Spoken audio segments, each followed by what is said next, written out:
In the Unresolved Problems segment tonight, Black Lives Matter blowback. Activists clashed with Bill Clinton yesterday during a campaign speech for Hillary. They're upset that Mrs. Clinton supported laws they say disproportionately incarcerate blacks, and that 20 years ago she characterized some violent young people as super predators. The former president was having none of it.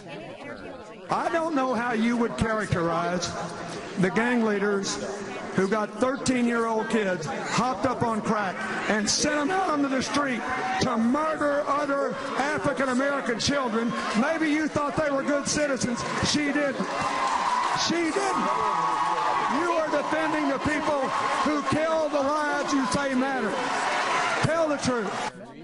Today, Bill Clinton said he regretted his tone and believes in protest.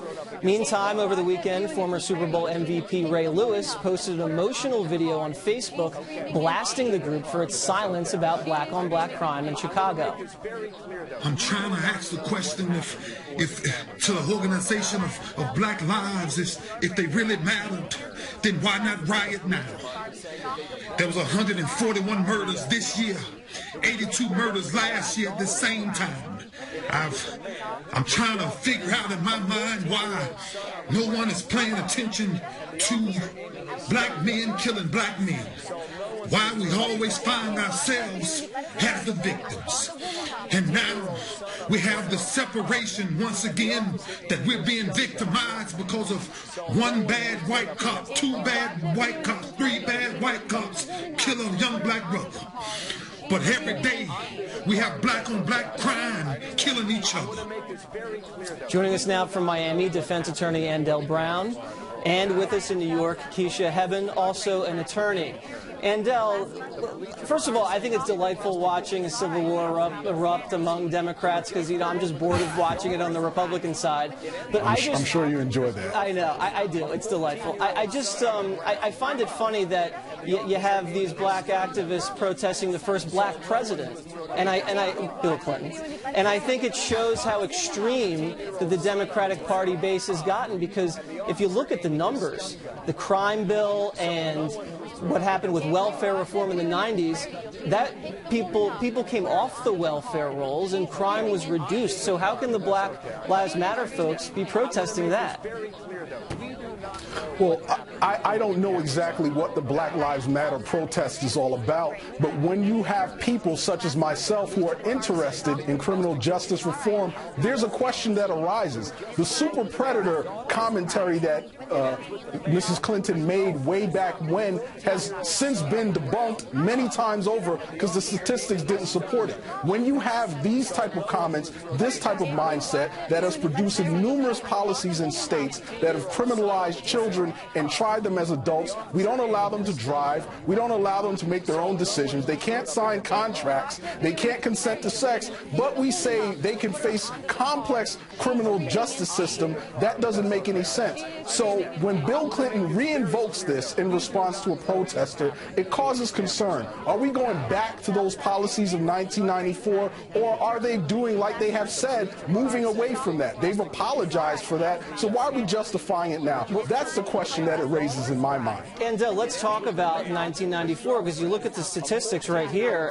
The crime bill in 94, violent crime in urban areas dropped 46% after this bill passed. It was dropping since 1992 before the bill was even signed. Okay, so that had nothing to do with it? That was already happening. Okay, so it was already happening and it continued to happen. Okay, listen, I can't say it had nothing to do with it. Keisha, I think when crime goes down, that's a good thing. It's an excellent thing. And one of the things that a lot of people are forgetting is that when this bill, such as the one that Bill Clinton passed back in the 90s, we're forgetting about the victims' family members. They're not looking at, okay, this was a black person or a white person who killed my family member. They're looking at, we were victimized, we want justice. And if there's a need for a bill to reduce the amount of crime, whether it be in a black community or a white community, the fact of the matter is that it's needed. And one of the things that I don't agree with Black Lives Matters is they're not looking at all the underlying issues. It's more so, let's vilify police officers. I've been married to a police officer for for 17 years, and I saw him every day put that uniform on and go to protect the community.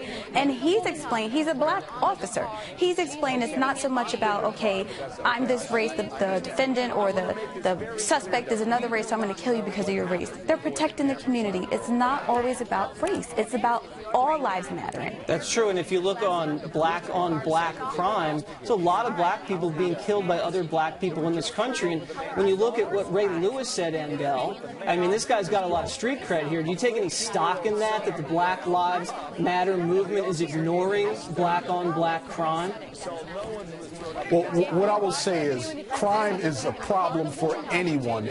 No one wants to live in a neighborhood that's not safe. No one wants to see their family members being killed and murdered and hurt. No one wants to see crime happen. And I think it's responsible to address any type of crime. Now, black-on-black crime, trying to separate that out from the larger crime that goes on in this country, I think is an issue because it doesn't address the fact that all crime happens among people that share their neighborhood, locality, ethnicity. So to try to make it seem as if this is only a black problem is inaccurate and it's disingenuous. No, it's not just a black problem, but I have the statistics right in front of me here by the FBI. The percentage of blacks killed by blacks, 90%.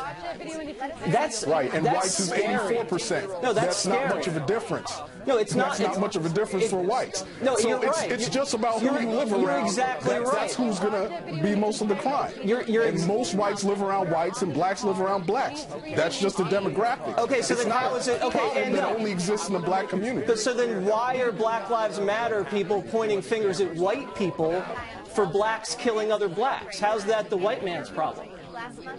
Well, I don't know that they're doing that, and I can't speak for Black Lives Matter as I'm not a part of them. That's exactly what they're doing. That's your characterization of what they're doing. No, come on. They've been marching all over the country saying that. I can speak for myself, and let me tell you what I'm concerned about. And 1 second, let Keisha get it. I believe that one of the things that we have to do, whether it be personally, as a race, as a gender, you have to look at yourself first. And you have to say, how can I improve as a person? And me being an African American, I look at the senseless murders going on in cities like Camden and Newark, and we have to start there. We have to teach our children better morals. We have to promote better education. We have to encourage more minorities or people in that community to be on the police force, to become prosecutors, to become judges. That's where the problem lies. You have to work within, and then you can start pointing fingers once you've done your work. That's a great point. Andel, Keisha, thank you guys very much. Thank you.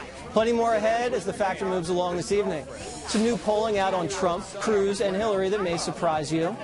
And we will have the latest twists in the Hillary Clinton email scandal. We hope you stay tuned for those reports.